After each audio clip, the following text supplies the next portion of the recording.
Welcome to Chillin' 101. We hope this video helps. You start by enabling the feature. Open Settings and go straight to Convenience Tools. Choose Floating Dock or Smart Sidebar, depending on your color OS version.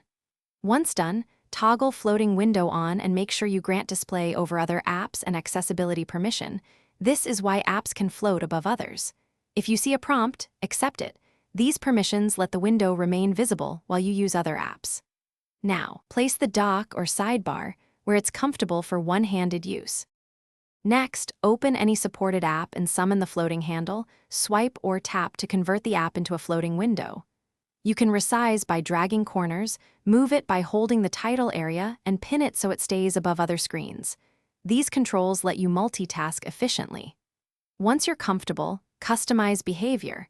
Change transparency, size limits, and which apps can float in floating settings. Doing this reduces accidental taps and improves visibility when you're juggling messages and video.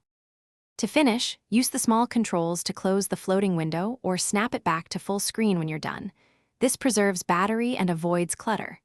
If a window becomes unresponsive, open recent apps and swipe it away or disable floating window in settings, then re-enable it.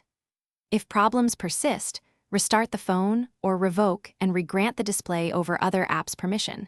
This often clears permission glitches. One key tip: check battery optimization settings if the floating app keeps closing unexpectedly.